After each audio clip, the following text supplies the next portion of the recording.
Good morning, good afternoon, and good evening to all of you. Welcome to Into the Respite, Cameron Granger in conversation with Within Digital. My name is Dan Huff, and I'm Director of Public Programs at the Studio Museum in Harlem. And on behalf of the museum and the Public Programs team of Melanie Graham, Naomi Amunufisea, and Moses Villanueva, we'd like to thank you so much for tuning in. Today's program is the second of 3 programs in support of our 2021-2022 Artists in Residence exhibition, It's Time for Me to Go, on view at MoMA PS1 until February 27th. Tonight, we'll center around some key themes and sources of inspiration for AIR Cameron Granger. Before I speak about today's program further, a little housekeeping. This program is being recorded. Closed captioning, generously provided by Steno Captions, is available by selecting the CC icon located at the bottom of the screen. An ASL interpretation is generously provided by Pro Bono ASL. Today's program will consist of an exploratory conversation divided into 4 sections, each facilitated by one of our presenters. H, here, O, Ohio, M, matriarchy, E, effervescence and ephemerality, and E, imagination, which spells home. And when you think of home, what comes to mind? Who do you think of? What do you smell? What can you see? What do you hold? What can you taste? How do you feel? Throughout the program, the panelists will be asking each other questions, and we encourage you to reflect on them as well and answer them with yourself or with us in the chat box. Additionally, there will be time for a few questions after the presentations, so please feel free to drop them into the chat or Q&A box at any point during the program. And as you respond, reflect, and connect, we request that within the space we share, that you show kindness, compassion, and respect toward our panelists and your fellow attendees. And now I'm so honored to introduce you to our hosts who have so graciously built out and welcomed us into their digital home space today. Cameron A. Granger is Sandra's son and came up in Cleveland, Ohio. Inspired by the rigorous, careful archival practices of his grandmother, Pearl, Granger uses his work as a means to quilt the histories of his communities, redacted by empire, into new, not just potential, but inevitable futures. His recent projects include Everybody's Got a Little Light Under the Sun, a free food and short film program made in collaboration with Willow Bee Soul Veg and the Wexner Center for the Arts in Columbus, Ohio, and the Get Free Telethon, a 24-hour live stream community fundraiser for Columbus groups Black Queer Intersectional Collective, Healing Broken Circles, and Columbus Freedom Coalition, sponsored by Red Bull Arts. For more of Cam's work, visit www.camgranger.com. Within Digital is a digital respite engaging Black artists, creatives, and the art curious in curated conversations about art, the creative process, and being Black on the internet in the 21st century. Read more about their mission, vision, and values at www.withindigital.net. And its members include Bree Robinson, an artist and curator based in the Midwest. Their work connects to Blackness, emotion, and beauty, and aspires to capture the essence of the ephemeral. Candace Sanders, an art director, photographer, poet person from Cleveland, Ohio, currently based in Washington, D.C. She lives at the intersection of the and the now, of the now and the not yet. Reg Zahner, a DJ, curator, and writer based in Columbus, Ohio. Their works intersect Black interdisciplinary art practices, theoretical concepts of placemaking, and dance music as liberation. Lastly, at the end of the program, we'll put in the chat a brief survey. I hope you can take a moment to complete before signing off. And now I invite Candace to bring us into this home space they have created for us today. Enjoy.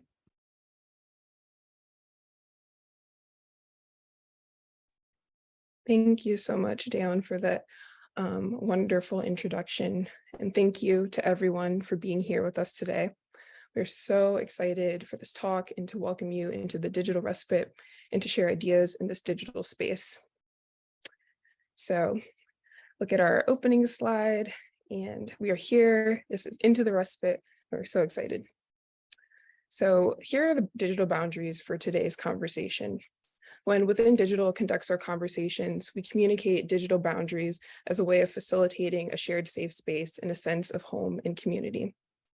So for our main boundaries, Midwest Connection is a digital space meant for Black people as the priority. We allow non-Black participants to attend, but advise to allow for Black digital members to comment and ask questions during the discourse. We'll try to attend to every comment and question, but if we're unable to do so, we appreciate the support. Archived videos will exist on Within Digital's website, Instagram, and YouTube channel. As for chat boundaries, because we've been popping in the chat, conversations in Midwest Connection will center Blackness in the diaspora, which means any form of racism, sexism, homophobia, and transphobia of any kind will not be tolerated. Members will be banned from the chat and blocked if they engage in those behaviors. Inquisitive and curious discourse are engaged via the option of DMing or commenting in the chat. And if you prefer another method of communication, you can also email your question to wearewithindigital@gmail.com. To also support the chat, we have various select emojis that you can tap on during the conversation. And today's emojis are the house, the clock, and the thought bubble. So feel free to use them together in combination or one at a time when you hear something that resonates, if you just want to send some support. They're just a great way to be connecting with one another in the chat. So thank you. So here, our first section is titled Here. We felt that it was important to get grounded in a sense of place amidst a digital landscape where we are right now in this Zoom room experiencing each other via screens. And so what is here? Where exactly are we right now? What does it mean to be here? One way we can begin to think about what it means to be here in the digital world is to begin with being present in the here and now. Within Digital likes to begin each of our talks with a question to ground us in the digital respite and connect to one another at the start. And so before we get into that, I'd like to just add a little bit of context because we've been using the term digital respite a lot. And like, what is the digital respite? This program is titled Into the Respite. It's in our tagline, a digital respite. It's a catchphrase, it's a clarion call. It's a way to connect us together and to bring us into something that we might not yet understand. Like, what does digital respite even mean? And so I'm just going to provide a working in progress definition of what we see the digital respite as. And we see the digital respite as a place for co-learning where Black creatives, artists, and those who are art curious can gather in authentic discourses around art, the creative process, creating as a Black person on the internet in this day and age, and all with an aim to contribute to what we see as the Black archive. So to have agency over our narratives as we contribute to this fabric, this history of Black life that exists here in the US and beyond. And so particularly as Black Midwesterners who are often overlooked or not included in conversations, we see the digital respite as the space to really elevate and dignify those stories. And thirdly, a definition of respite that I found that I really resonate with is a delay of cessation for a time. And so we see this space as a way to suspend time, to take a breath from the rest of the physical and digital world and algorithms that seek to oppress and destroy our attention span, our connection to one another. And so with all of that in mind, I want to pose a question to my fellow hosts. How are you entering the respite today? And whoever wants to go first can do so.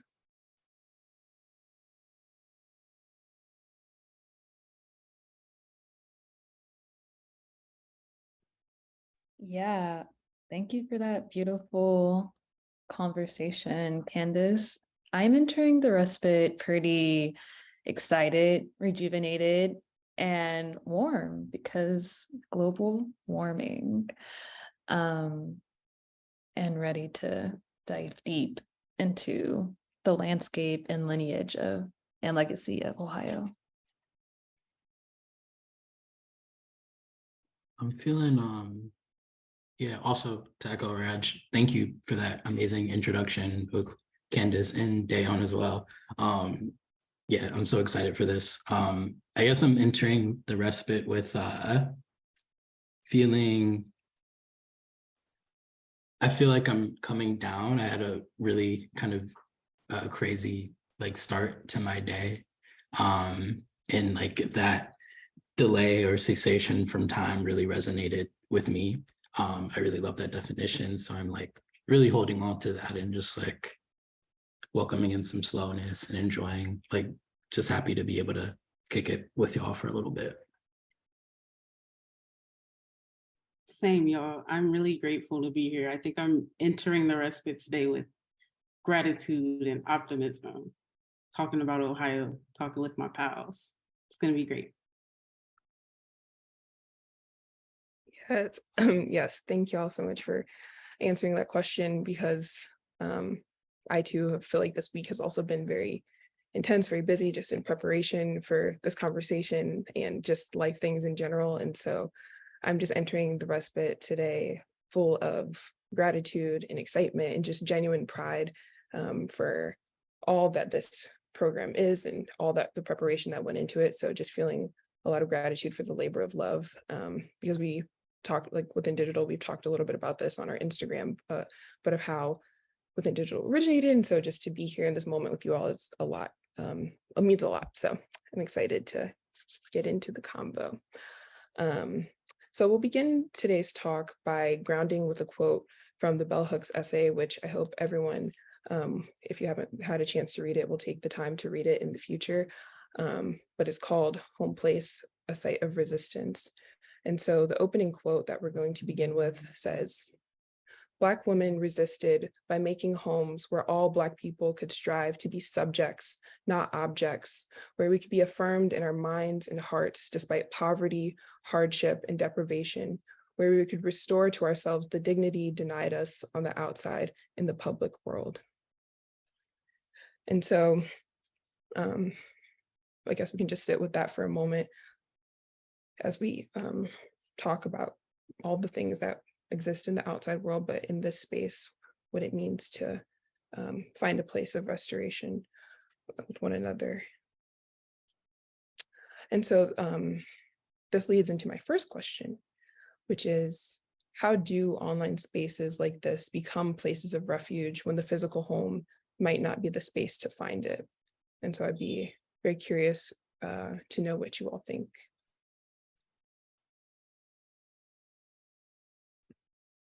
Yeah, not to always jump in first, but I think, especially reading the essay and this kind of narrative that Bell Hooks situates the concepts of everything in as she goes to her grandmother's house and these spaces built of love. I think that online spaces can be structured in the same type of mentality, especially in types of group chats or just very intimate spaces where you can learn and know about one person and another over a course of many years or even just a day, and doesn't matter if you're next to them or they're across the world. I think that online spaces and the mentality of love can offer accessibility in spaces that people don't have access to, you know?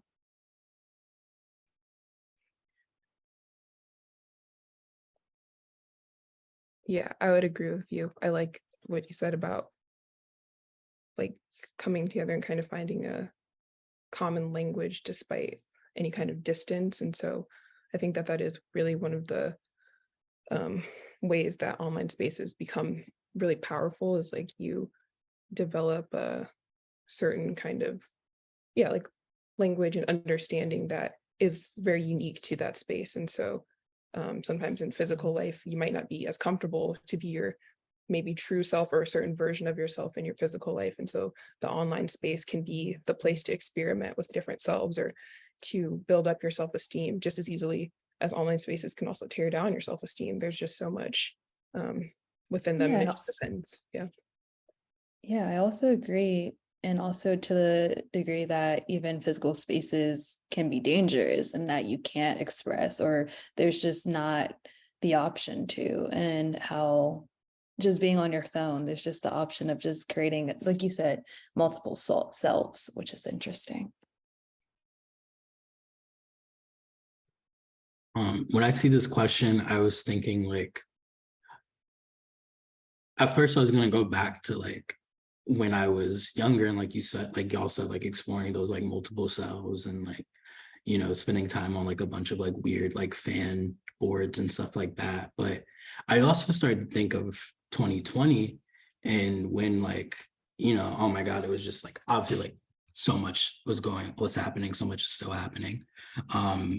But for me, I was living in New York at the time. And so I was kind of like really separated from a lot of my like closest communities. And, you know, I was living by myself in this like sublet I kind of stumbled into and in a neighborhood that I didn't really know. And I just felt so incredibly isolated. And especially when the summer hit and, you know, the uprising started, it was just like so much all the time. But and I really don't think I would have like made it through if it wasn't for like my group chats, my like little like, yeah, my group chats, my like, I have a group of friends that I talk to on Facebook and stuff who I met like through like meme pages years ago, and like talking to them and just like these, like y'all said, like these connections that like are at once distant but feel like so present at the same time. And it's really is like that refuge, that respite, like feeling like really wrapped in this love from the homies, from across like time and space, really. So it's, I don't know, I just hold such immense like gratitude for like, as much as like I wanted to avoid my phone, because obviously like being on your phone at that time was a lot.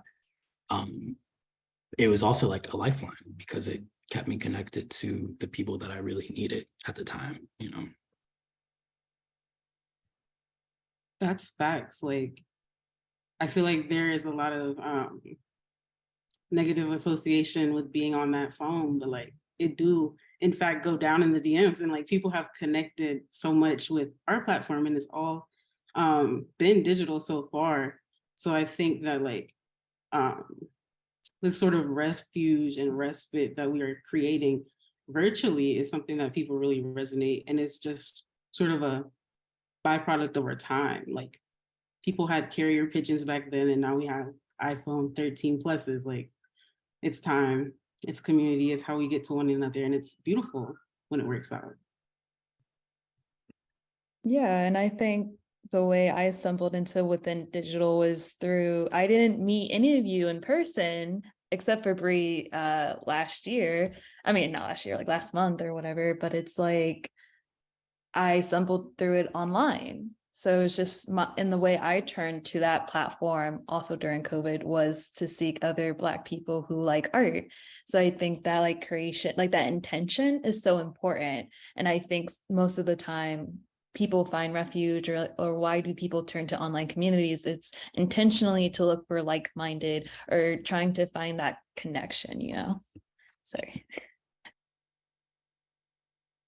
Yeah, I agree. And that really leads into the second question that we've, already been talking about. But yeah, thank you.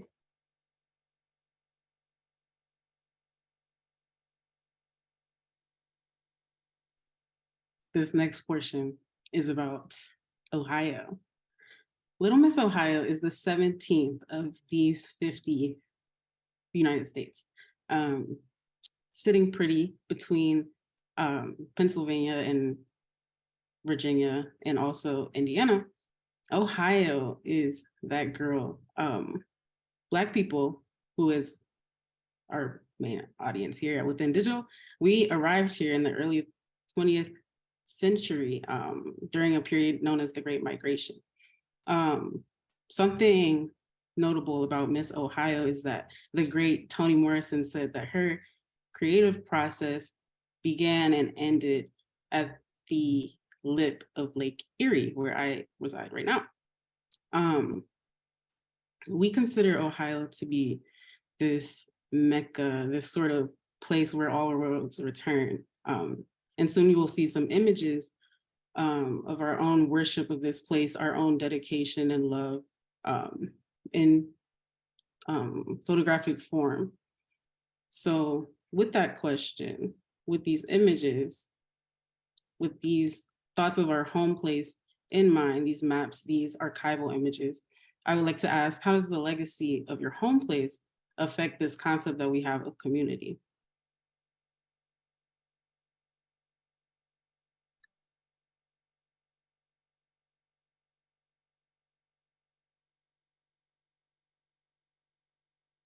Yeah, I think thank you for that introduction, Bree. And it just really, I feel like looking at these images, it makes me feel nostalgic, but these are present images. But I think it's so interesting that people have a very one-dimensional understanding of Ohio, that I think it's just cornfields, or they think it's just, I don't know, white conservatives or whatever the case, or they don't even think about Ohio. But I think that the beauty of community is the thing that I think most about with Ohio, and just the type of community that is very just present with one another, that time is not rushed with one another, that we are connecting in very authentic and just genuine, slow ways, that there's not a lot of, in my experience, pretense or things, hidden agendas necessarily all the time. That it's, I think the landscape of Ohio gives us a kind of imagination in a slowness with each other to explore and to wonder and discover together. And so I think that I bring all of those reflections when I engage with people outside of Ohio, to have to see these images right now, like just seeing Lake Erie, or to see my backyard, or to see your cats. Like, it just makes me think of the moments, the slow moments, and the moments where I was really, really present, and how that I bring that with me to conversation. So yeah. Yeah, I also agree with Candace in terms of thinking about legacy in a way that's extended past myself, just because me being born in Ohio, and my family and my parents and grandparents before them were also born in Ohio, thinking about this kind of longer feeling and connection I have to a place that's maybe like outside of my own self. And I feel that makes my kind of like story bigger in a way.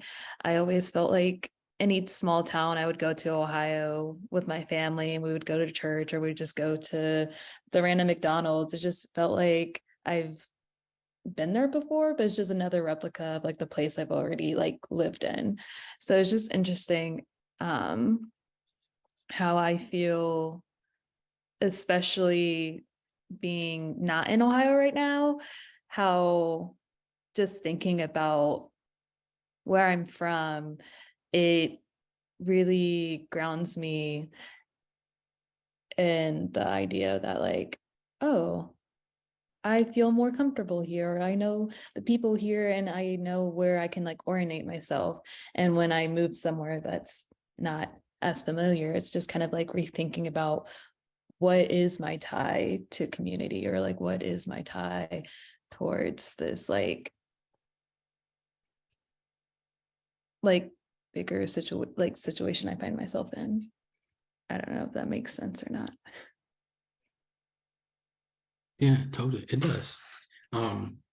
Yeah, I like this. I really love this thread of slowness, of pacing, and of legacy. And I think those are two things that come to mind a lot when I think of my own relationship to Ohio, to Cleveland, to Columbus. There's so many histories that run in and out of Ohio. You have like the Rust Belt, you have Appalachia, so you have mining, you have the birthplace of funk, which is also one of the most sampled musical genres in hip hop, which is the most like popular genre on the planet. So there's all these things running in and out of it. And even like the way that, my family is from Ohio, but also from the South, and everything that comes in and out of that too. And so there's just so much in it. It's just such a rich tapestry of histories here. Yes, funk is from Ohio. Eisen Brothers, Gap Band, Zap, Ohio Players, all these. It's deep in there, But yeah, I think just how I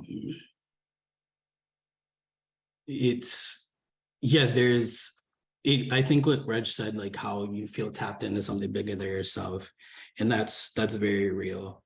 And I think feeling like there's not a need for like any kind of pretense. I feel like, you know, you just kind of like, you are what you are. You have room to be who you are, because like this place is everything, but also nothing at the same time. And so you have room to shape who you are and how you want to be in the world. And I think there's like something like really like beautiful and generous about that. You know, I think my people in Cleveland and especially Columbus, where I've lived for the past 10 years until now, have seen so many different like sides of myself, so many like versions of myself, and have been like so kind to pretty much every like aspect of that individual. And I feel like that's a really, at least for me, that seems like a really unique thing. And I feel like the slowness of it has something to do with it there. I don't know. It's like something that's very hard to name, I feel like, but it's Yeah, no, sorry. I no, was thinking about just this idea of slowness. I don't necessarily think it's like Ohio is slow, but just more Yeah. like everything is open. yeah, So there's kind of like way you can see the expanse of the sky, and or also you can just see down the neighborhood, or just certain spaces, especially in terms of just like certain parks and everything. I think the nature, or even the way the cities are constructed, they're more flat. And this idea of like open space, especially as you're navigating the world and how that environment subconsciously moves you. I think the way we interact is also like the way the space is built around us, in a way that makes like it influences just by living in it.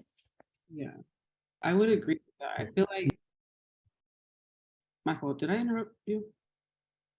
There's this sort of languidity to Ohio. I think it relates like directly to like the flatness of the land, and just I think that is embodied a lot in conversations with people from here. I think that attributes a lot. Well, I think that contributes a lot to like how other people think of Ohio, how like we have collected these like very strange memes and like theories and questions about Ohio. I think a lot of it is just because what we experience here kind of directly contrasts like how we're told to live our lives. Like I think even our legacies reflect that. Like we came here because we had to. And I think like honoring that is something that we can't necessarily separate ourselves from. And I think a lot of people try to, and I feel like that's where things get sticky and like confusing.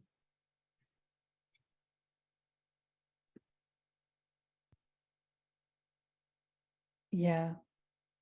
I don't know, Cameron and Candace, if you had also similar thoughts. I think I was just no, I feel like y'all kind of hit the nail on the head. I'm just gonna say the sky. Like I think we like that, going with the openness. I know I've been to a lot of places, and I think some of the sickest skies, some of the best sunsets have been like when I'm in Ohio.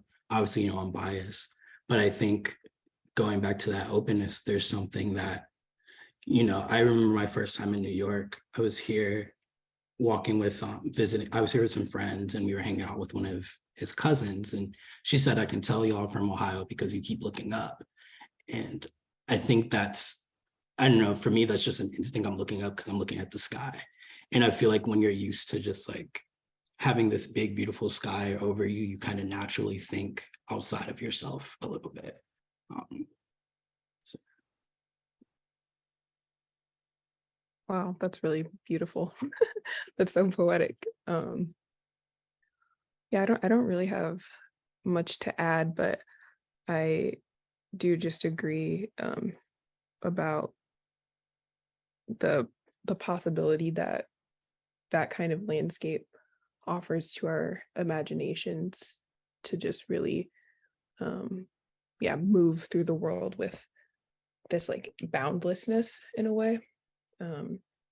And so I think that, yeah, there's something really special about that but I know I didn't see as much until I moved away from Ohio, like to see the ways that I was able to flourish because I was maybe not on that's the same pace as maybe it would be living in a more rapid kind of city. And so I think that's something that I just like am trying to bring back into my life, and I didn't even know what I had when I had it. And so um yeah, I think that that's a really powerful legacy that has shaped me, shaped the way I think about um yeah, building community slowly, intentionally, with people who um can also wonder and dream, and we can do that together, and it not be about like dreaming to produce, but dreaming because it's a privilege to be able to sit and wonder and dream. So yeah,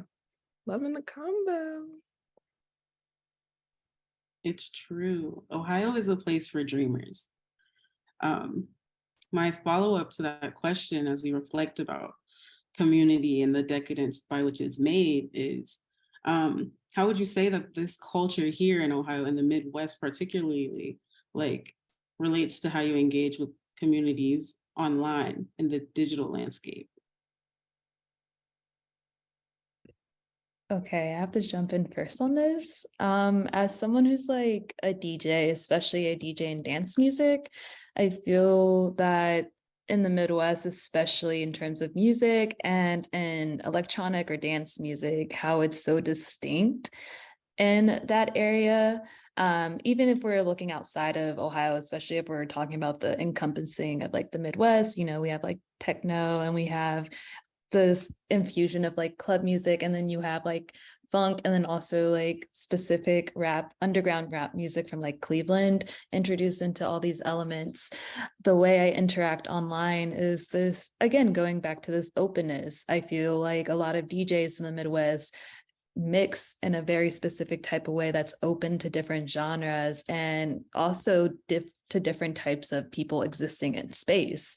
And I also feel that's also relative to artistic practices too, just this creation and openness, and what is openness and the way you make something materially.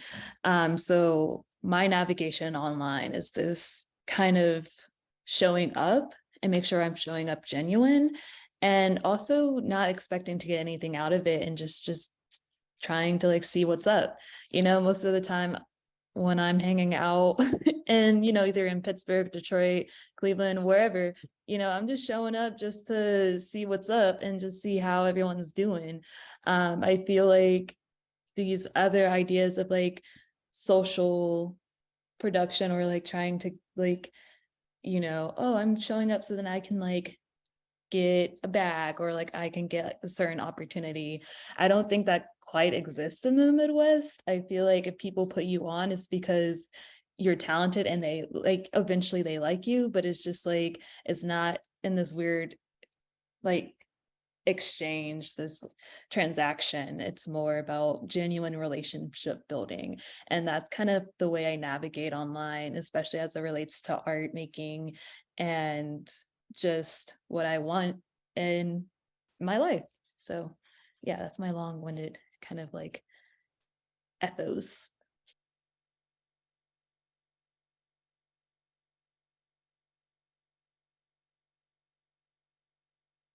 Yeah, that's real. I like what you said about there not necessarily always being this expectation of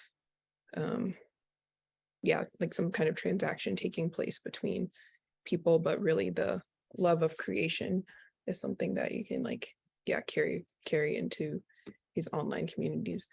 And yeah, I think I would agree with that too, because I think when I began surfing the web, I was really looking to just like engage and just find other resources to further my creative practice. And so I think that once that kind of happened, then I was really in like intent on like connecting all these resources together. And I think that's something that the culture of the Midwest like makes me want to do, because I think that there's so much just like happening in very localized ways, but you know, you have to know where to go to find them. Like you have to really dig. And so I think for me, I always am thinking about, oh, how do we make this accessible? How do we connect people together? How do we knowledge share, skill share?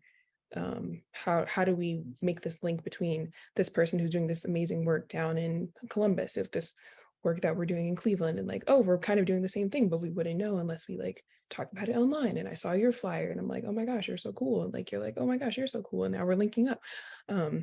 So I think a lot about that, how I've chosen to engage online these days, is to just be really intentional about searching and connecting people who are doing amazing work that just might not be on your front page. Yeah.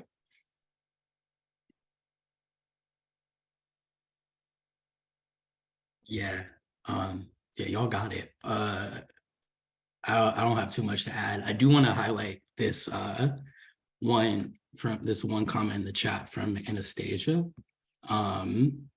Being a Midwesterner, you generally have to show up as yourself, and that pours over into all interactions online or in real life. You can't fake real here. I think that's a word. Nice. I think that's a word. Yeah, I mean, I don't think I can't really, y'all said so much of like what I would want to say. But for me, I think I'm always very, I feel like artists are really pushed to kind of like globalize themselves and be like, have to be like in the coast, in the coast, overseas, over here, over there, all the time, kind of like everywhere all at once, right? But for me, I've tried to make a really, and even though I live in New York now, I'm here for 2 years for residency. But I always try and do whatever I can to like tie everything back into Ohio, to the Midwest, to Cleveland, to Columbus. And that goes, I think, doubly so for like myself online too. I'm trying to make sure that like I'm always like boosting things, uplifting things, sharing things, trying to link people however I possibly can. Try and like make myself as like provincial or local as I possibly can, while still like maintaining some kind of like other whatever like mobility I might need to necessarily. But yeah, I don't know. Yeah, I agree, especially with like the localization, or even thinking about this Midwest as the underground, which I kind of really, especially in music or in just in art in general, people kind of are like what Candace says, like we just don't have only corn here. It's like people imagine what type of culture is here all the time. And I believe that the Midwest as the underground, as the blueprint for most of what's happening in other places, just because people do often move away to kind of like take that next step. But also I do see people also coming back just because of that genuine authenticity, like most of the time you just don't get. But that kind of creation of the underground, I feel like is so essential towards those aspects of like community building, just because I see a lot of great digital archive and history online with a lot of things in Cleveland or Columbus or Detroit, just things that used to exist, and how even though they don't exist anymore, I don't necessarily feel like that's a bad thing, or even some things are gate kept for a specific reason, just because not everything should be accessed by everybody. And I think in the Midwest, you kind of know what places you can or can't go, and that's fair, just because I feel there's a certain level of community, like respect, I feel like people have towards one another. So that's like my last thing I want to say. I feel like that in turn like relates to that idea of honoring the legacy, like the way that we are working on and aspiring to like maintain these oral histories is the same way that like we function in community online with other people. I think that it's impossible to like separate like where you're from where you're going. And I think ultimately when you do get where you're going, there you always have to like return back to that. I think it's like a spiral of like love and honor, like Ohio being the universe, like, you know. I just want to snap for that because that was that was dope. Those were some words. Yeah. Where you're going, you're always thinking about where you're from. Yeah. I think that's why we love the memes so much. The Ohio conquers the galaxy, Ohio's taking over, Ohio's everywhere, because we know like it's in all of us, and we we see it everywhere, you know. So I love that. The first thing in the universe was Ohio. I don't know what you're talking about, but yeah. The Ohioan in me sees the Ohioan in you, and that's for everybody. And Ohio is for lovers, so remember that.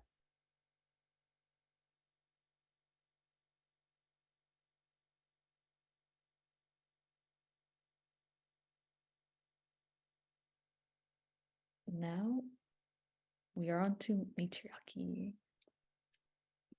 Okay, I'm taking this section.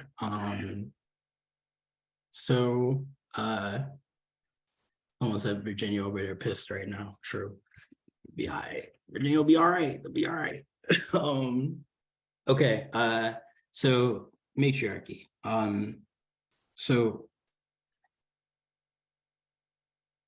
I was raised primarily, so I guess like again returning to Bell Hooks's Homeplace essay, which is kind of like our anchor for this conversation.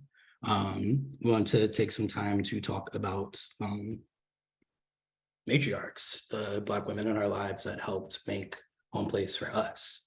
I was primarily raised by a gang of really amazing Black women, my mom, my aunties, my mom's friends, who are also my aunties, my grandma, and I spent most of my time after school at my grandma's house. After school, and especially over the summertime, I was almost always there.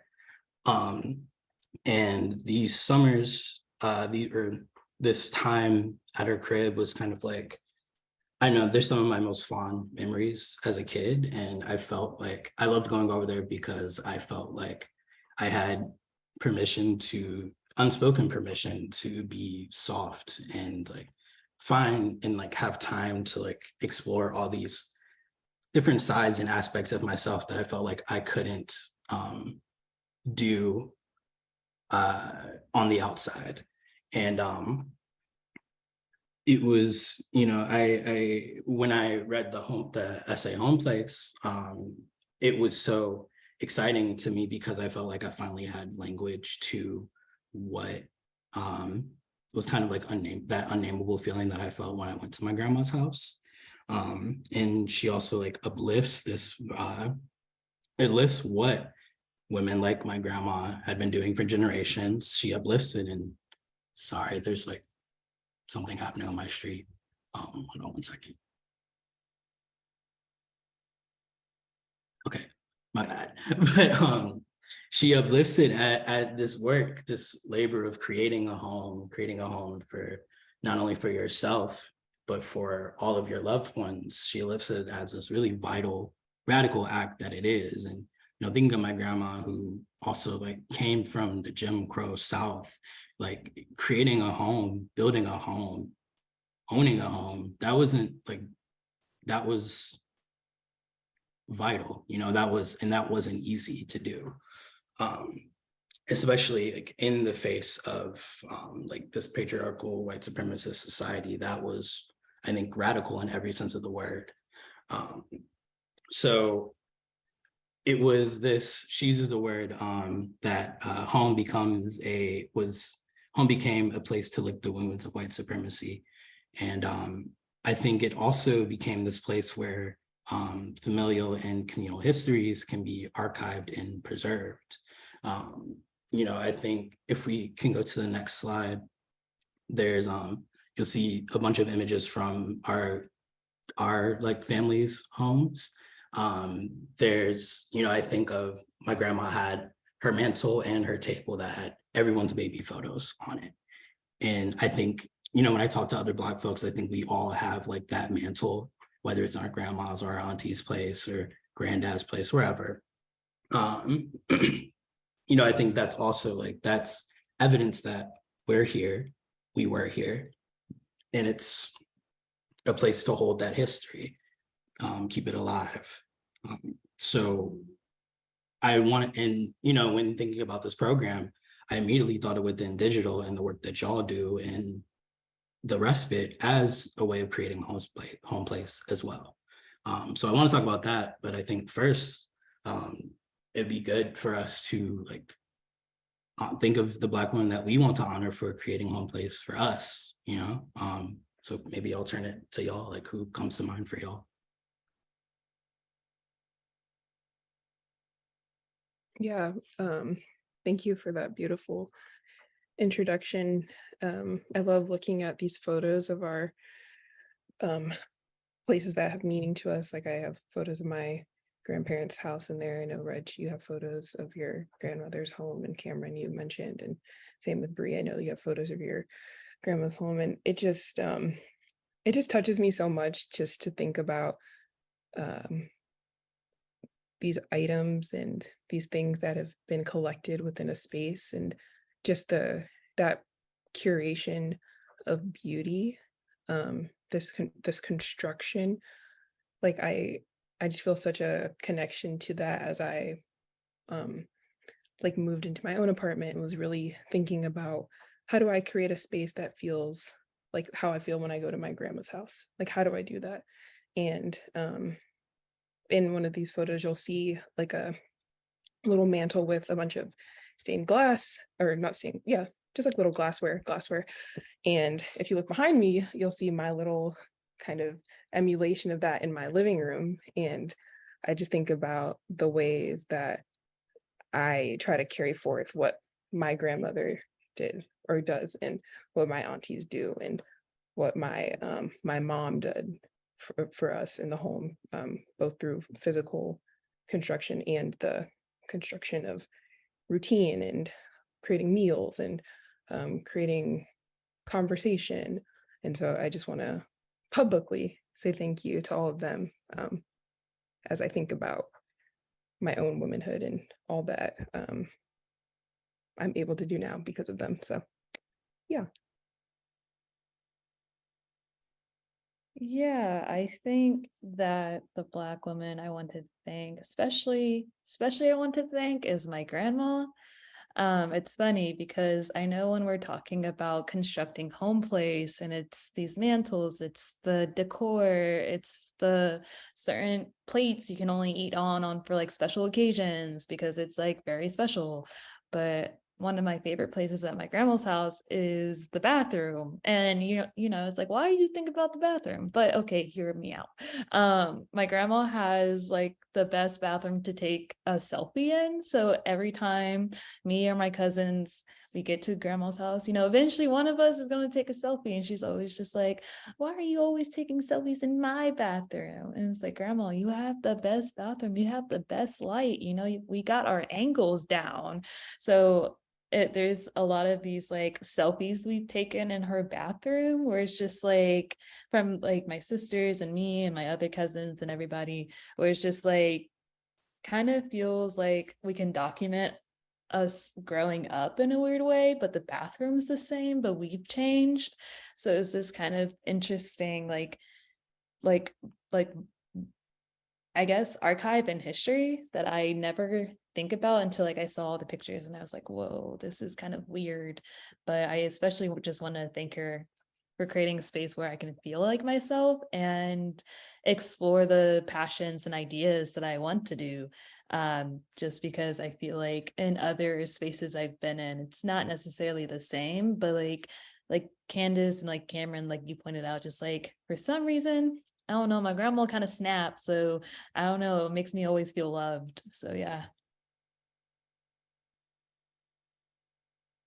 Shout out to all the aunties. That's all. I mean, not that's all, but like shout out to aunties. I would like to thank my grandmother, her 6 daughters, their daughters, and like my grandma.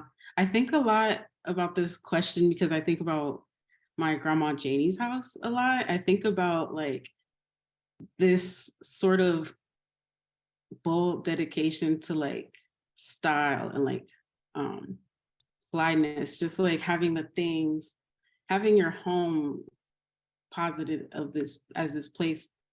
I saw the Kalila mention. Your home is this place of like refuge and like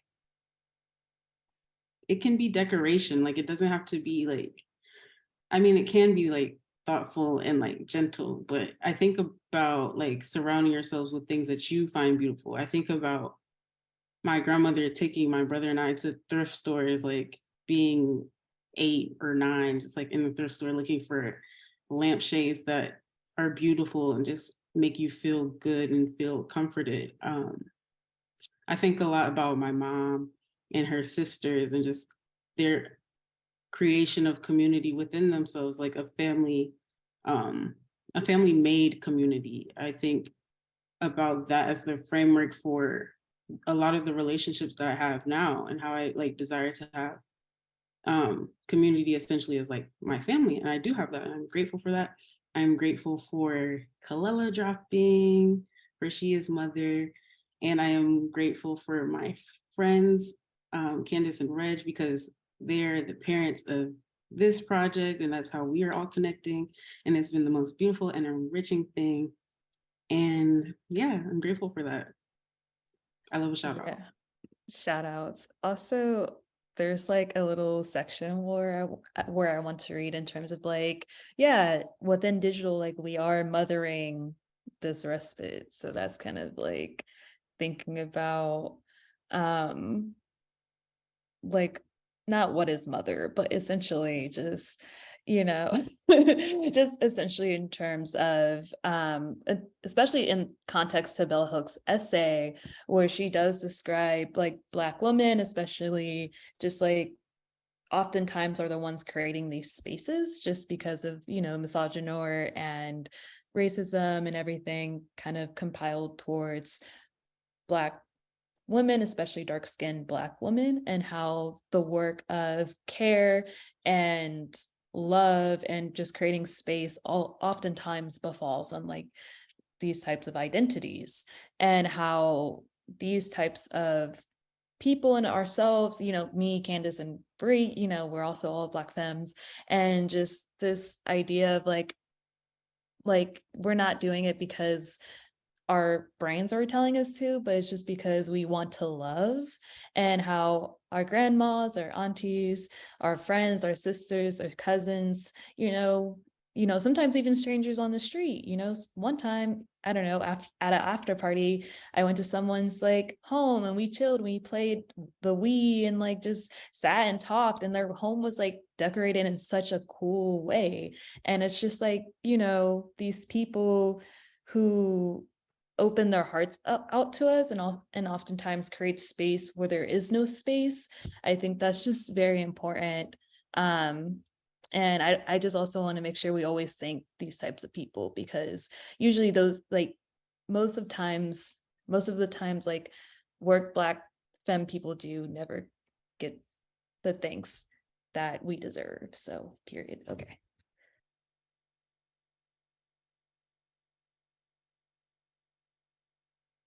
Yeah, I do. Bree, were you gonna go ahead, Bree?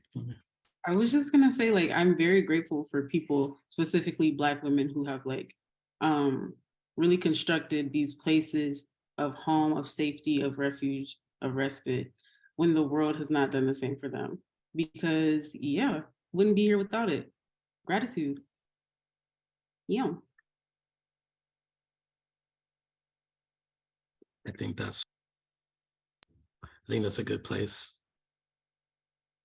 to end this section at. Thank you, y'all. Yeah. Cool. Thank you. Now we're on to triplets. The last letter of this word, E, which we're exploring effervescence, ephemerality, and imagination, not imagination, imagination. And this section, I kind of want us to take a moment of introspection. I know we've had a lot of conversation transversing home, mothering, lineage, legacy, and geography, but I kind of want to take it into introspection and into ourselves. And mainly because the digital sphere is just not a place of entrance, but also a mirror in a way, especially when you're creating your avatar or digital self. It's this idea of, I guess, in a way, like spirituality. When you're online, you're still connected to yourself in a way, but it's different. And for people who don't know, effervescent, it usually means like vivacious and enthusiastic, kind of like this liveliness. And as well with ephemerality, it connects to this idea of impermanence that usually suggests the inevitability or whatever of ending or dying. So essentially just, you can't really touch it. It kind of like you lose it, but it doesn't die. And then imagination is this kind of evokes what we are thinking in our dreams, and not in this isolated by myself, I have this dream or this idea, but this collective we of imagining a future. Oftentimes with digital spaces or physical spaces, those are contended in our current economic and capitalist landscapes. And I feel like these three components are really essential to building a communal space that is resistant to what bell hooks kind of defies as the white supremacist capitalist patriarchy. So after that whole entire spiel, I do have a question that leads to, why do we believe in the digital respite? And second of all, why are we talking about these spaces that are counter to the way these spaces enact online, especially just because Candace did point out to this earlier in the talk that sometimes digital spaces are harmful, but on this other side of like the good. But yeah, I'm gonna open it up to my other panelists just to kind of thinking about these three words and the context I provided for this section.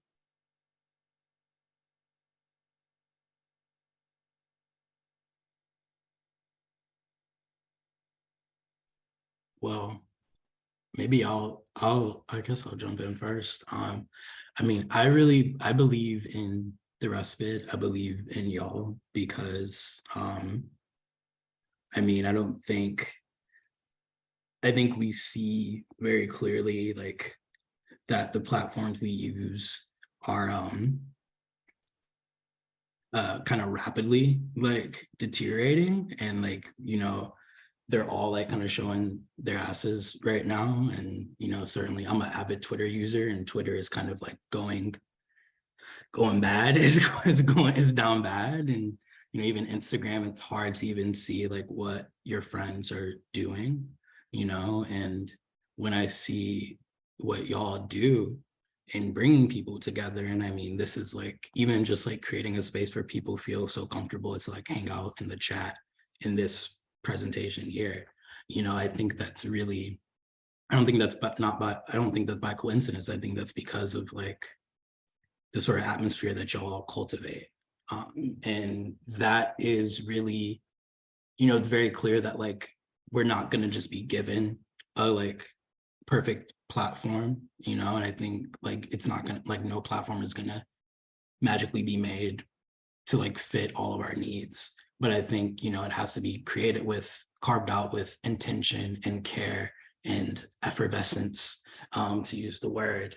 And I think this, like, everything, like, I see it in so much of what y'all do on the daily, even like together and then also individually in your own practices. And that's why I really believe in the respite. And I think it is like necessary. Again, like, I just love that delay, cessation from time. And I think that's what we need. That's the kind of like, maybe it's not a platform that needs to be like populated every 6 seconds. Maybe we don't need to feed the algorithm every like minute or whatever. Maybe it's okay to have like a slower platform that we can access once or twice a day or something, or a week, once in a week, or come together in a video chat like this every now and then. Like, I think, I really believe in something like that. And I think the respite is like getting us to that.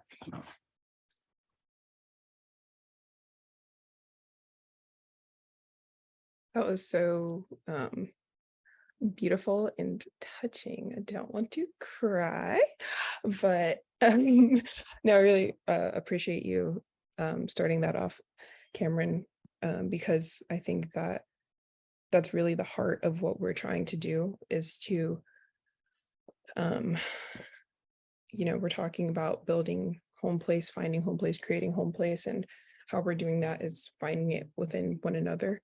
And finding this home that goes beyond just the physical home. We find it through these shared exchanges, through these curated conversations that we're having, these Midwest connections. And I know for me, I think when we started within, it was really a selfish need to know, like, hey, what do people that I think are really cool and seem very esoteric and mystical on Instagram and are doing really cool work, like, how are they doing that? I think I'm always looking for like the authentic story, and I know that that's something that we all also are looking for, just to feel a connection to people that we admire.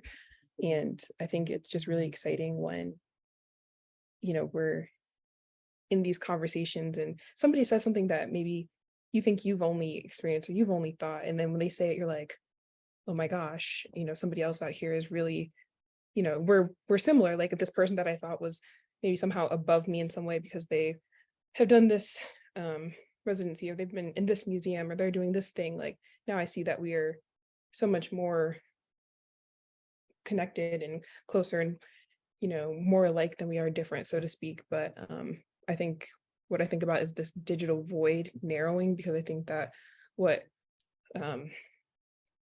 these platforms seek to do is to fracture and distort our connections to each other by creating these hierarchies through likes, through follows, through we've created all these rules around how many people you can follow, like, to keep, they call it ratio, like to keep your ratio cool. And so it's all these kind of subconscious things that start to distort our relationships with one another. And I think that I just really believe in the respite because of the ability to dissolve that barrier and to capture also this spectrum, this nuance, this complex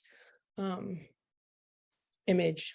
And I think you used the word tapestry earlier, of Blackness and like of Black artists, Black creatives, like to really archive this history, this present history as we engage on the internet. No other artists back then were contending with the things that we're contending with on so many different levels, all contained on the internet, just this very, very unique world that we're inhabiting. And so, yeah, like, I think, like Bell Hooks says in the essay, we're here to affirm ourselves before anyone else, to not create, like, as a response to whiteness, but in spite of it, like, to just affirm our Blackness and our being and our essence that just can't be denied, and just to really celebrate that in the digital respite. So other spaces, they're not doing that. They're focused on advertising, clicks, likes. We're not doing that. We're focusing on what's real. We're focusing on people. So yeah. I was gonna say, I feel like I believe in the respite because our intention was like to make the intangible tangible. Like, I remember when Candace came to me with this vision, with this dream of just like chatting with these people that we admire, just like seeing what they're up to, what they're thinking about, like talking about our processes. And a lot of like the foundational conversations we were having were just like with our friends in a time that was like extremely isolating and just lonely and kind of stagnant. I feel like a lot of these questions are kind of connecting to Ohio as the origin. And I think that the digital respite exists as a space to counter online spaces, as Ohio exists as this place that counters like the busy things that we dislike and like embody capitalism. I think that Ohio is slow and stagnant, and so is like the digital respite. Like our plan is to slow down the rapidity of the world, of these processes that, of these algorithms rather, that aspire to be like fast and self-consuming. I think we try to subvert that a lot. And I think that's why what we have works for each other, for y'all. We're here for the artists that we talk to. It's a good time. Yeah, I agree. I like how we use our imagination, the collective dreaming, which obviously I, fell in love with. I think it's okay to fall in love with dreams. It's okay to have passion. I think this age of irony is kind of like, not fun. And especially in the terms of like ephemerality, we've all been talking about it. It's like this thing we can't touch, but also just like, even though we can't touch it, doesn't mean it's not real. So the feelings we do have and the relationships that do happen in the respite, which oftentimes is this intangible thing that has real impact on people's lives, is kind of, effervescence, it's this thing that is so alive that I can just like see it happening now in my like physical environment. And I have, this big dream that like, well, eventually all be in one room hanging out, just like inviting all the people we've ever talked with. And it's just this kind of resistance to just being a product or just being a thing. And again, it just centers the human, centers the love, and again, and importantly, the respite. So what a wonderful first question.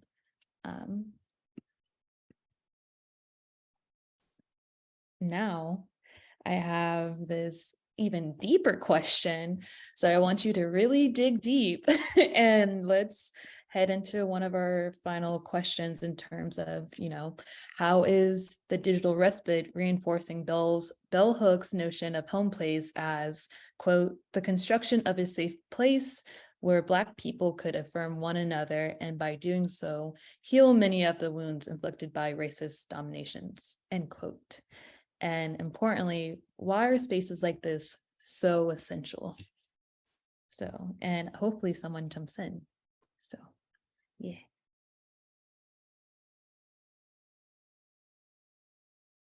Well, actually, I'm going to jump in because I have some thoughts. I kind of want to center this conversation on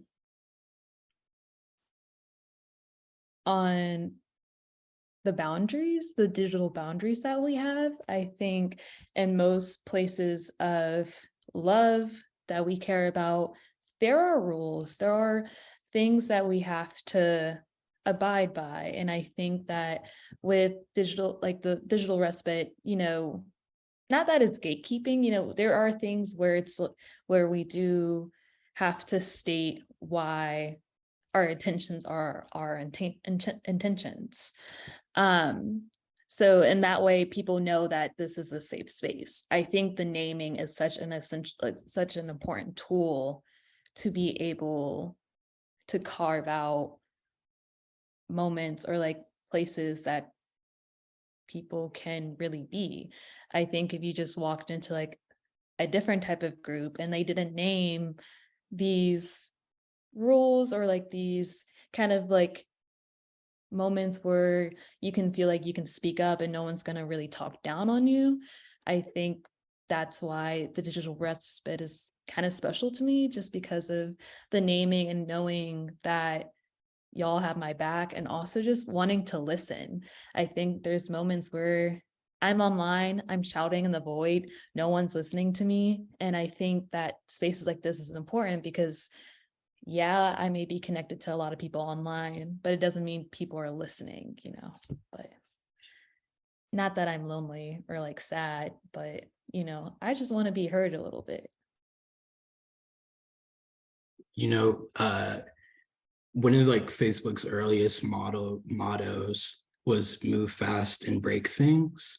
And I feel like that's kind of, and now you look at where we're at now, and like, if that's the like what you're starting with from the ground up, like that's, I mean, it's very evident, you know, the things, like things have been broken, we've moved very fast, and things have been dismantled, demolished, all that. And I think just, you know, with like what you said, Reg, like the fact that y'all start from the jump with the boundaries, with the intention, you know, that we're going to be like, folks are going to be listened to, we're going to be affirmed, we're going to move slowly, we're going to take our time. That to me is just like, speaks so clearly to how counter this is to what we've been given thus far, you know, or what we have to work with so far. And it is like, I think that is like, you know, move slowly and like care for each other, or like heal each other, help each other get to where you got to go. I think that's really beautiful. And again, like, you know, I think it also like is pretty self-evident why that's so essential, because, you know, for us, in order to, you know, it's kind of like needed, necessary for survival, you know, to be honest. So I know, I think this is a really, I think it's just really special the way that y'all are moving, and I really appreciate it.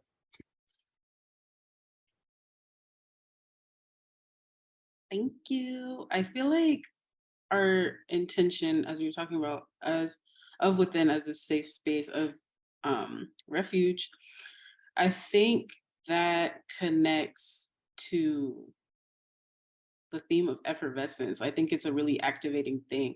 I think when you're met with places that you can engage with other people that are excited and passionate about art, their practices, honoring their people, I think that in turn like enriches like the landscape. I think the digital landscape is complicated and sticky and ugly sometimes, but I think spaces like this carve out new opportunity for us to like care for each other in new different ways that like just like slowly enrich each other.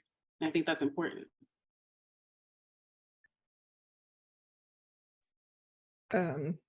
Sorry, there was some noise happening outside of my apartment, but yeah, I'm really loving this conversation, or this question.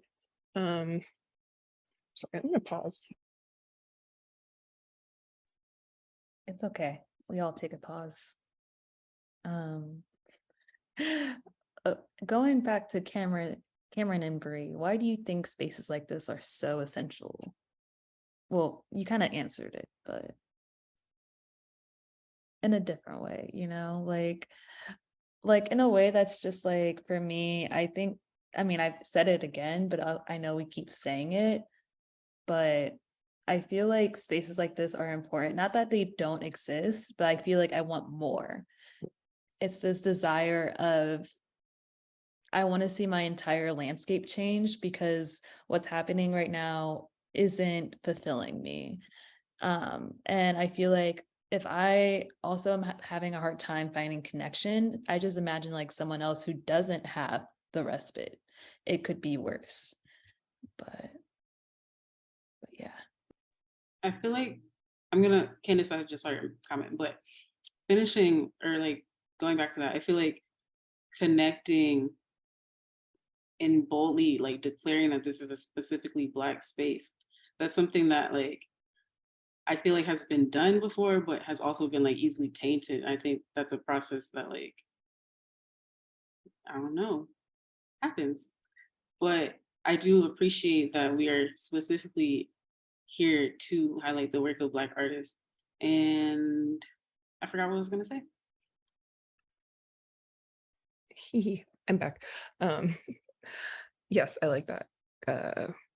Highlighting the work of Black artists, and also in the essay, Bell Hooks says that we're like recovering our wholeness. And so I really liked that she said that, because I think what we're seeking to do is to create a space that feels so much more embodied, rather than being disconnected from humanity and from authenticity and emotion, and like seeks to resist compartmentalization, but to allow for full embodied representations within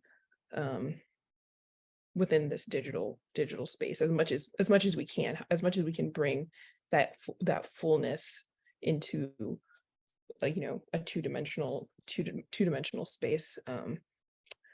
So yeah, I really like the idea of recovering wholeness, and, you know, as whiteness at large seeks to like erode us internally and to create like a monolith, and to, you know, reduce us, like you were talking about earlier, to these products and objects and things like that Bell Hooks was talking about, like reduction of objects, like, yeah, reducing people to objects. Like, we are saying no, like, we're reclaiming that. We are prioritizing our being as Black people, as Black artists, and to do so through these very human conversations and this really intentional curation of dialogues, so that we can, yeah, have this space for people that find themselves in spaces that aren't prioritizing them, or where they feel like they aren't able to connect with others. Like, we're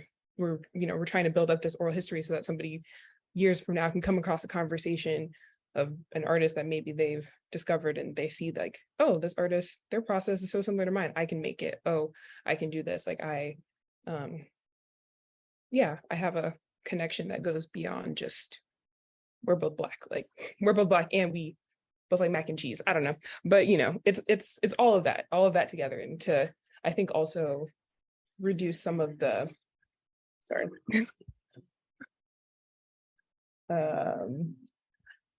pretentiousness, I think, that can, in the hierarchy of like art and creativity sometimes, like, and that's why in our tagline it is like, for the art curious, as well as creatives and artists, so that, you know, I just genuinely believe like creativity is a birthright, like a human right, like, and everyone has access to it. And so I think that in this space we can, yeah, bring all of that together to be whole together. So yeah.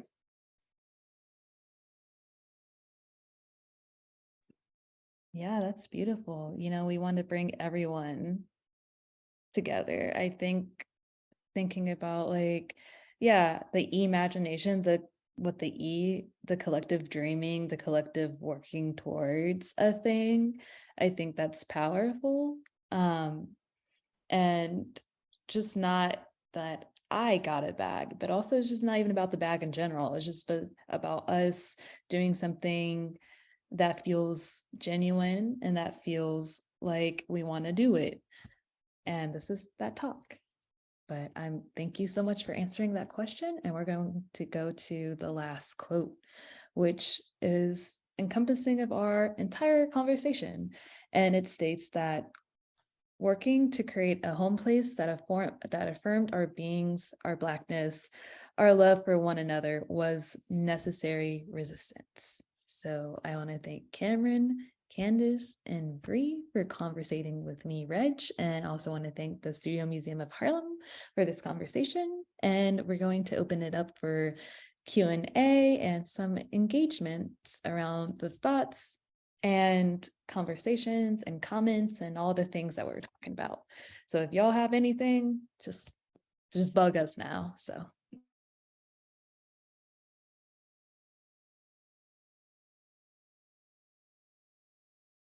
Also, there's a Q&A chat, but you can also put your questions in the regular chat too.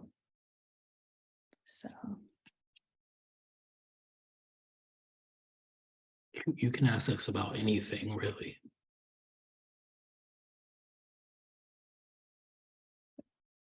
Thirsty for some questions, JK.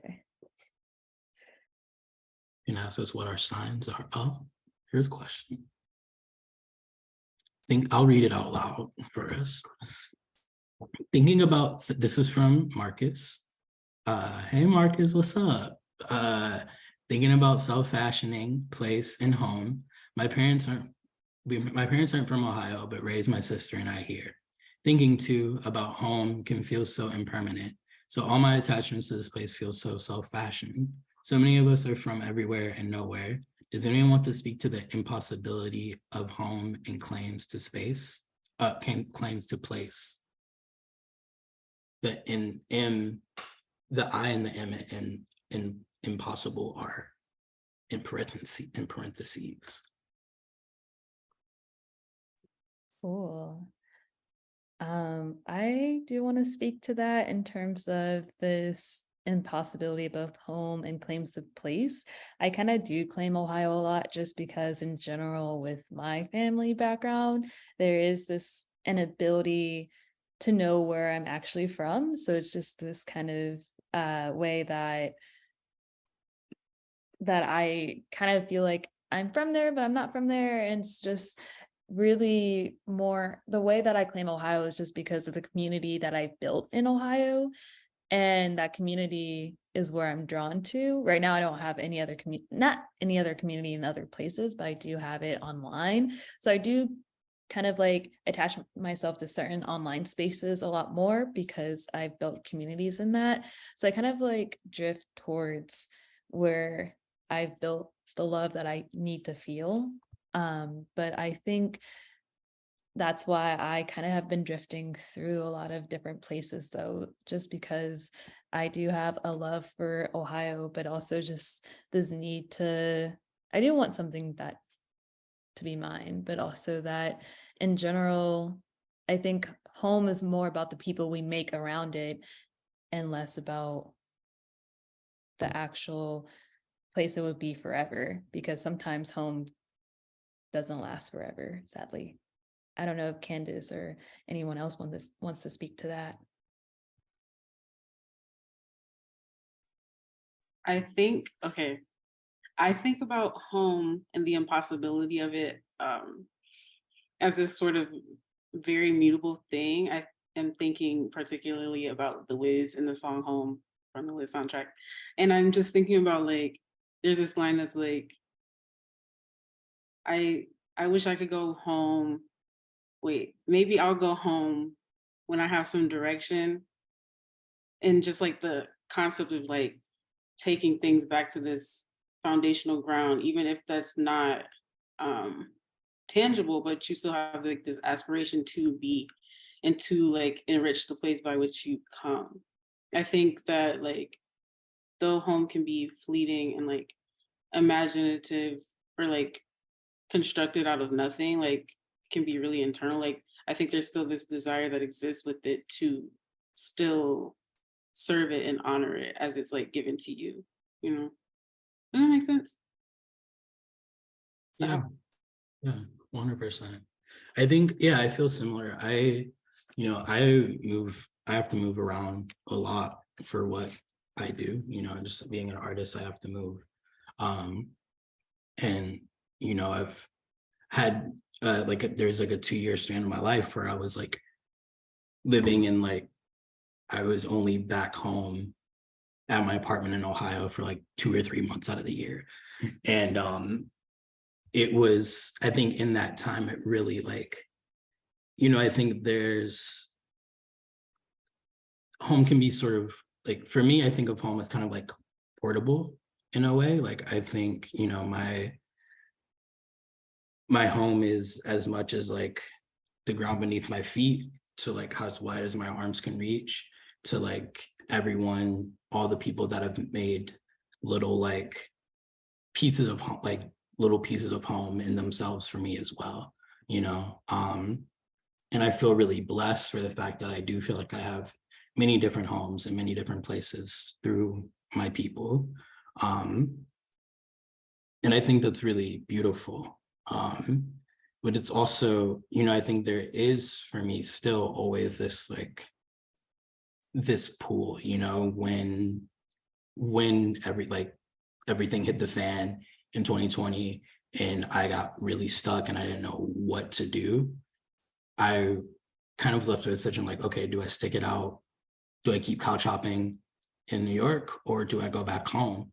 And home was immediately like, okay, I'm gonna go back to Ohio. I'm gonna go lick my wounds. I'm gonna go be where my people are at and figure out what I need to do. And obviously that's a huge privilege too.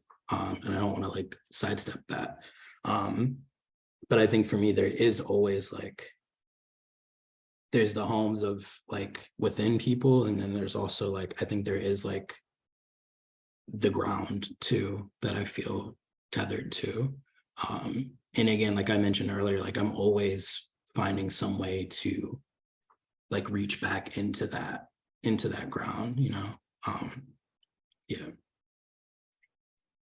Cool. I know there's some questions in the Q&A. Yeah. I'm gonna start reading the first one, which is, oh, also Candace, I don't know if you had anything to say. Okay. What is your favorite thing about Ohio? So give this a good thought, everyone. So I've been thinking about this question for a little bit. I'm not answering, I just said the question. So it'd be interesting to see everyone's responses.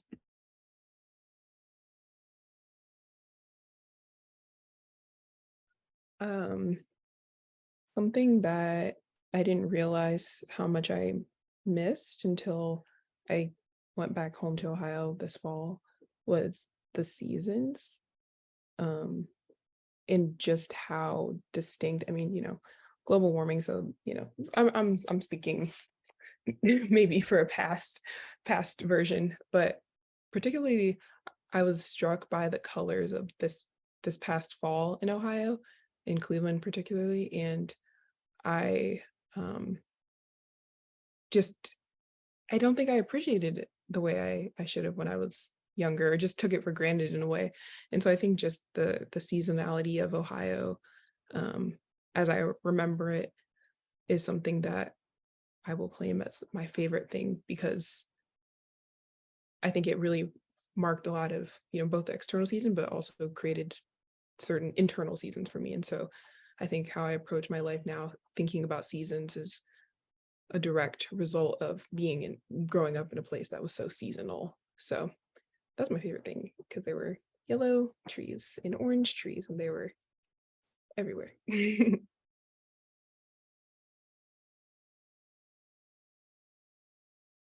Yeah, I agree. I think I feel like I think it was Toni Morrison that said how like Ohio makes like a show out of every season. Like this transitional between season is so like, it's so pronounced, it's so dramatic, and you really like feel that deeply. I think specifically for me, it's the springtime. I love an Ohio spring. Growing up in Cleveland, like, the winters are just so long and brutal, and like that lake effect, it really like digs into your bones, right? But the way that everything defrosts, like the way that like the ice melts, and it really feels like, I don't know, it feels like spiritual in a way for me when everything shifts and like people come out, you see folks you haven't seen in a very long time probably, and it's like it feels like anything and everything is possible. It's kind of like it's like New Year's kind of, but in the spring.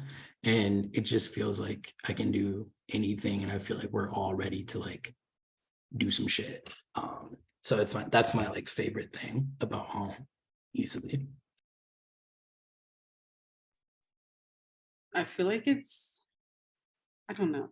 I don't know if it's corny to say the people, but like I think of Ohio as like this, like we've talked about, just like this unreal place where you can meet like the strangest, most weird, most creative people, like all in one place. I'm sure this exists for other people, but like in Ohio, there are people with like country accents, but they're from Cleveland, they're from Warren, Ohio, and they sound like they're from Alabama and Texas. I just think that the sort of historical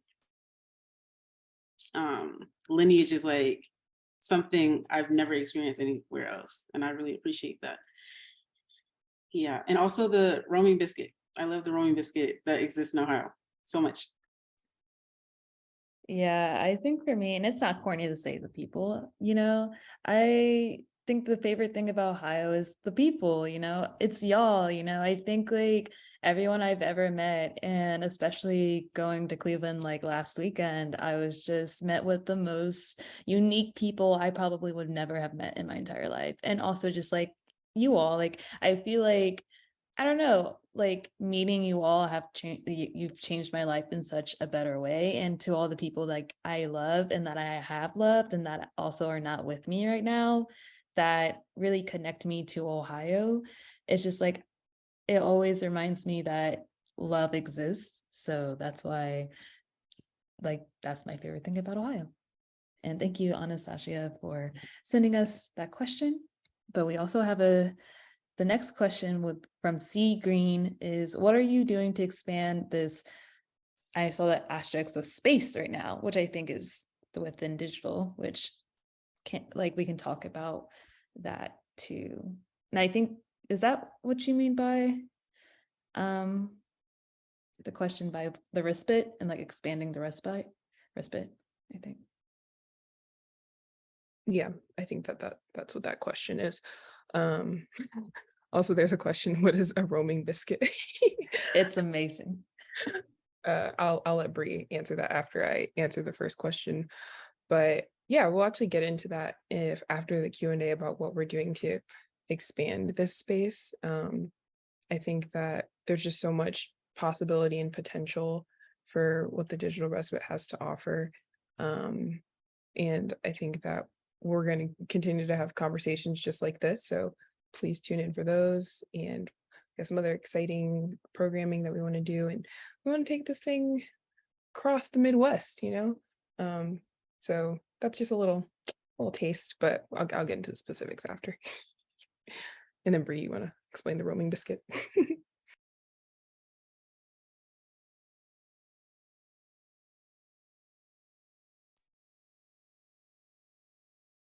I was typing that message. But the roaming biscuit is a biscuit store, biscuit restaurant in Cleveland, Ohio, on Superior and East 36. You can get a biscuit with bacon, egg, and cheese on it. You can get a biscuit with brisket on it. You could get a biscuit with a fried green tomato on it sometimes. Whatever you want. Well, not always, but sometimes. Gravy, real ones, no. Nice. Cool. Sounds good. I need to get it next time. Our other question, hopefully we can get to these last two questions. And also I saw one in the chat about AI, but this one's really interesting by Cameron Gray. Understanding how dangerous the art world can be for people of color, how do we as people combat that? Making sure that the work that we are doing is getting to the viewers, Black folks or marginalized people, which is not the usual demographic of the art world, that can see the work in these high art galleries. So, making work as people of color, how do we do that in a system that, essentially hates us and doesn't center the people that we want to do? How do y'all navigate that? And go ahead. As someone who has worked inside of institutions in Ohio, not just in Ohio, but inside of institutions, and who I've also done a lot of public programming, DJing, and nightlife events, and kind of center, how do I continue the work that I do? I think essentially it starts off with it's recognizing you're in the system, and also recognizing that you're also wanting to do the work to change that, and also knowing that your work alone isn't going to change the system, and also being a real critic to it too. But importantly, it's good to find people who support your vision, and then usually trying to inside of these spaces, or also inside of your exhibitions, how can you do certain things to bring the people you want inside of these spaces? When I was working at an institution, I curated this public program that centered Black artists and Black creatives on Juneteenth. They never did that before, but I was just I want this thing to happen. And then, people rallied behind me, but also it's just my vision, and just naming the thing that needs to be named was really important for that to exist. So most of the time, the art world is not fun. It is not sexy, but there's ways to make it fun and sexy, especially for Black people and people of color. But it is hard, and it can be lonely. but my work is usually more as a curator and a public program person. So I know the rest of the panelists have different perspectives because they're actually artists. So yeah. First off, I want to say thanks for coming, Cameron. It's good to see you well, I don't see your face, but I appreciate you being here. And thank you for the question. Yeah, I think what you said, Reg, is really great. I think, I feel like I don't have like a clear-cut answer to this because I think it's something that is like always developing. I'm so early on in my practice and I'm still figuring out strategies, right? But for me, like what I have tried to do in most of my projects is take whatever opportunity I can to bring my people in, whether that's in the actual creation of the work or through programming, like trying to do different programs, like the yeah, I got you too, bro. But no, yeah, I mean, so for a show I just did in Columbus in the summertime, Reg mentioned this already, but as part of the festival that they put together, the Juneteenth festival they put together, we threw a party inside of the installation of one of my projects, Heavy as Heaven, this like 100 square foot house. And that was a way to like really like bring in the homies, bring in, Black folks to come through and do some cool stuff and make sure that folks would get paid as well. And also like extending that opportunity to also raise funds for different organizations in the city doing the work that I saw as like essential and valuable. I think what Reg said about like being realistic that you are in the system is so important, and I don't think that me as like one individual artist or person can change like the world or change the system, but I do think that I can use my position to support and uplift the people doing that work that I think is going to get us free. So I always try and use myself as a vehicle to like get to support the causes that I care about. And that often looks like I just have to extend outside of myself. It can't just be me. It can't be like when I have like a solo exhibition, it's never just like a solo exhibition. I'm always bringing the rest of my people in as much as I can, So yeah, I think that's the biggest thing.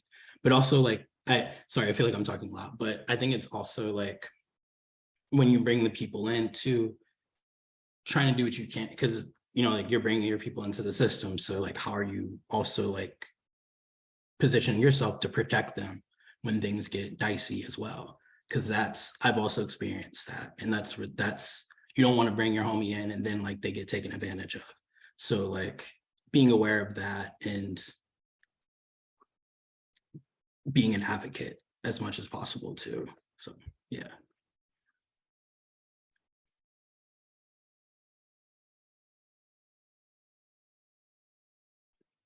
Cool, great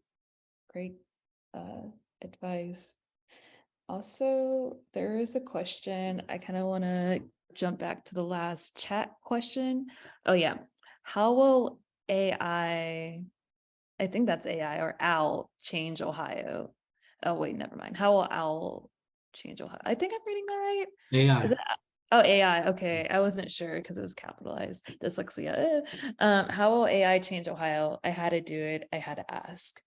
I feel like with AI, I feel like with memes, like I think AI is gonna make some really good memes for Ohio. I think that's a possibility. In terms of like AI actually like affecting Ohio, I don't know, because Ohio is so weird. Like you think like the most normal thing would affect this state, but this place is like not regular. It's just like not real. I don't know how to explain it. You should, I don't know. Also, I don't know how it would really, I don't know. you know how in War of the Worlds or was it War of the Worlds or like Mars Attack, whatever, it was the one alien movie where the aliens came to Earth and they died because like someone sneezed on them and like they got infected or whatever. I think that's going to happen when AI hits Ohio. They're not going to know how to reckon with it, and the AI is going to short circuit. I don't know. I don't think it can handle us. I don't know. Agreed. Yeah, I don't have anything to add to that. I think that's good. Cool. Now we're going to get to our last question by Rebecca. So the sense of home or the idea of home is really beautiful and ideal, but sometimes the reality of home comes with painful aspects too. How do you deal with the tension of beauty and pain of home? And we can end with this question so we can kind of sit with this because I think it's a real thinker.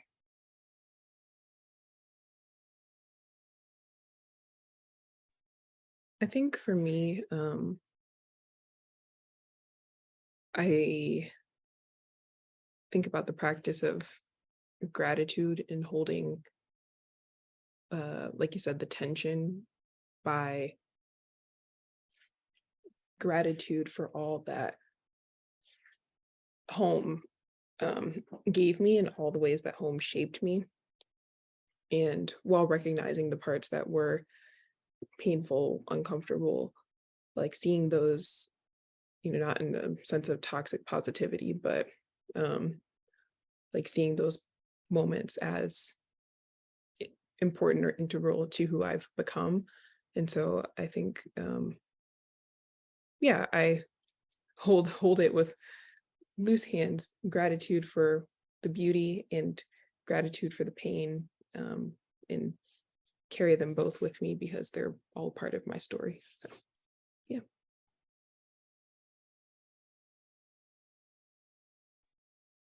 I agree with what you're saying, Candace, because I feel like I witnessed a lot of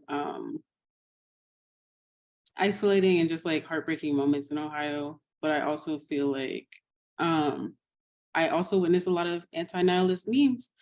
And I feel like one that I think about a lot is like the pain is never ending, but so is the love. Like as soon as you are met with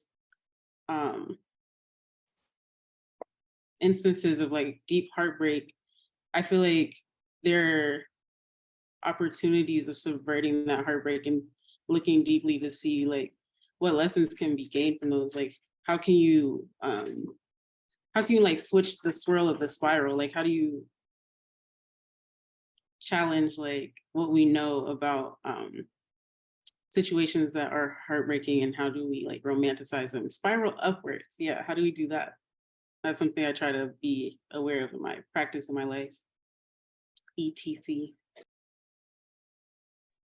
I agree. And also to piggyback with like a James Baldwin quote, he says, I can't be a pessimist because I'm alive. I kind of think about that quote a lot in terms of when I think about home and like living with the heartbreak or like the earth shattering trauma or like the sadness that goes really deep. I think that feeling those types of emotions or memories makes me realize that I'm alive and makes me realize how much I appreciate love and gratitude and how I won't take it for granted anymore. I think it's when I think going back home for me is always this double-edged sword in a way that I think what Bria has always said, like honor, I think that's a term I kind of utilize, but also just recognize that this place is not forever and I will lose it. And even though it's not going to be as like the earth isn't going to be as beautiful as it is once I do lose it, it doesn't mean it's not going to happen again. So it's just this kind of continuous like next step in this ever ending like day in life, which is like both sad but beautiful. So it unfortunately balance.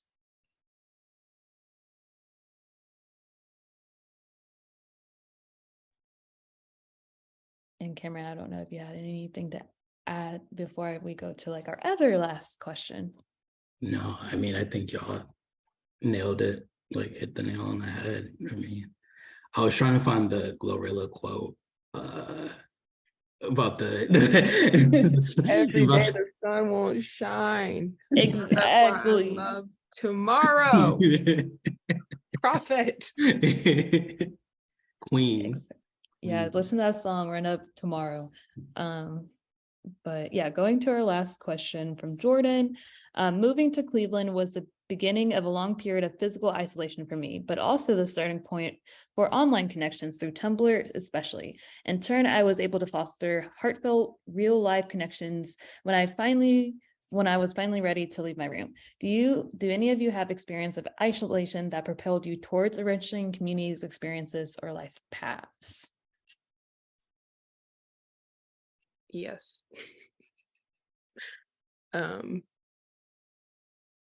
So I left school when I left my freshman year of high school because I was being bullied and I had to leave for my own sanity.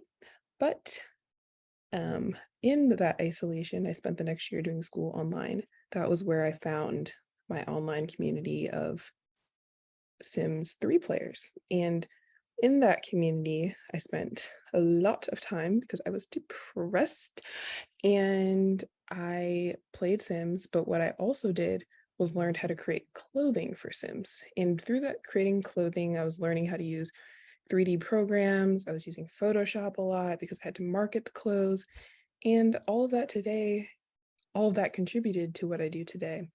And so that happened in Ohio. And again, holding the beauty and the pain of that moment, and seeing the good that came out of that moment, led me down a life path that, had a very strange origin, but I'm here now. So yeah. That I was in high school when I made my Tumblr.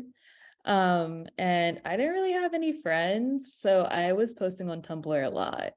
Unfortunately, I became Tumblr famous. I'm not going to tell my URL because that's embarrassing, but yeah, it's kind of like weird because I didn't really connect with people in high school, but I literally had like anons like flooding my like messages, and then sometimes it's just like celebrities, like at the time where celebrities had Tumblrs, where it's just like that weird like socialization, but it was just kind of like a strange time. But I did form a lot of great relationships online that eventually, after high school, I met these people in person.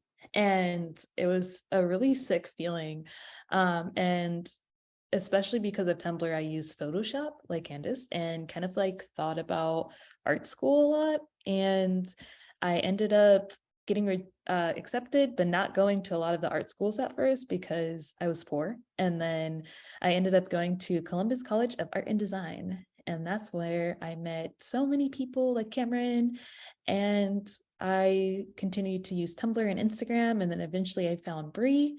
And then I met Candace online. And then I met Bree like a couple weeks ago or last month or whatever in person. So most of my relationships are often formed online, and eventually I meet them. It wasn't until recently as a DJ I started to meet more people just more physically, just because I was out more.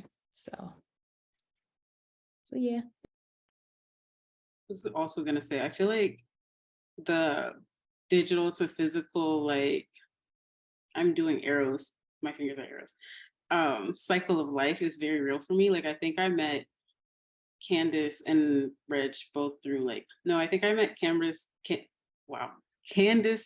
through Twitter or something. And then I was like, oh my God, you're a person that goes to the same school as me. And we became best friends. And then I met Reg through the Instagram app, Instagram. And here we are in the respite. So maybe, who asked that question? Jordan. Maybe Jordan, maybe we'll meet in the physical and we'll be besties and it'll be great. There's a lot of potential in this digital world. we have met.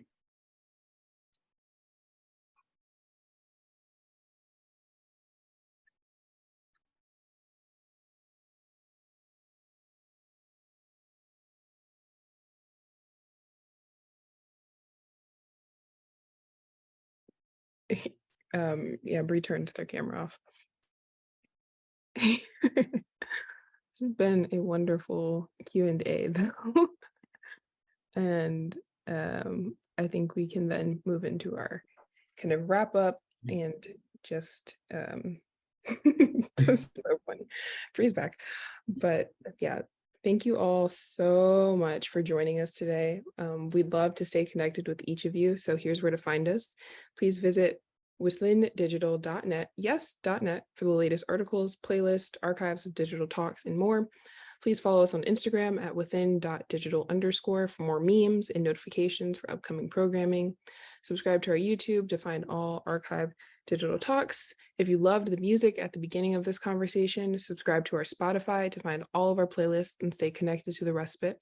And if you'd like to follow along our journey of building a Black digital respite, subscribe to our newsletter at withindigital.substack.com, where every month we chronicle our journey, provide updates, and curate links for your total wellness using the 5 senses.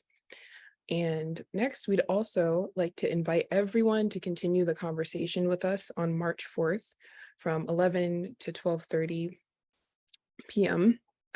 Next slide. For our Dreaming of Homeplace workshop, a generative poetry respite, we will further explore Homeplace through the language of poetry. So please RSVP at withindigital.net/workshops, and we would love to see you there in 2 weeks.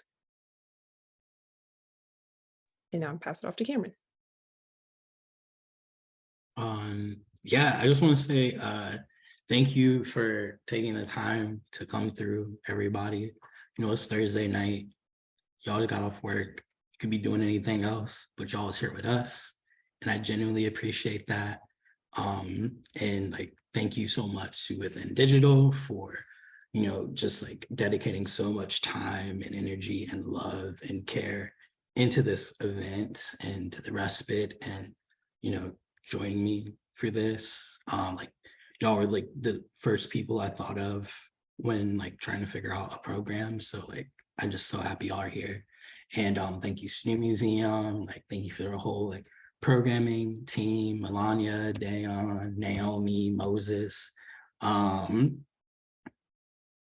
Yeah, thank you, y'all. Oh, and if you want to follow me, I'm on pretty much everything as Real Tay Diggs, mostly on Instagram. I tweet too, if you like that. Yeah. Oh, I have if you're in Cleveland, I have a show opening March 17th at the Sculpture Center. So y'all should pull up if you're, March 18th, sorry, March 18th, at the Sculpture Center. So come through to that. Thank you. Thank you, Cameron. Thank you, Bree, Candace, and Reg. What a gift. Can I make an offering? I want to do a little share back of what I heard over the course of these lovely 2 hours. And Cameron, this is definitely honoring this love of poetry and thinking about your crossword puzzles that you're making. Carrier pigeons then, iPhone 13 Plus is now, choice, the openness of sky to the imaginations, pacing, privilege to sit and wonder and dream. Ohio is for dreamers, to the skies, funk. What does it mean to be local in a digital sphere? Midwest as the underground, Midwest as the blueprint. Ohio is the universe. Ohio is for lovers. Ohio is mother. Where you're going, you're always thinking about where you're from. To the grandmas always, because we want to love.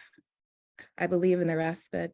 I believe in y'all, carved out in intention and care and effervescence within one another, to affirm our Blackness and our realness that cannot be denied, to be heard, to slowness, to taking our time. Home is the ground beneath my feet. Home is as far as I can reach. Thank y'all. And I thank all of you tonight for tuning in. And we so hope you'll join us on Zoom for our final public program in support of our 2021-22 Artist in Resident cohort, A Sustained Glimpse, Jacob Mason Macklin in conversation with Rodney McMillan on Monday, February 27th, 10 a.m. to 12 p.m. 10 a.m. to 12 noon Pacific Standard Time, as well as, which is also 1 p.m., 3 p.m. Eastern Standard Time. So that's lunchtime conversation. You can register on our website.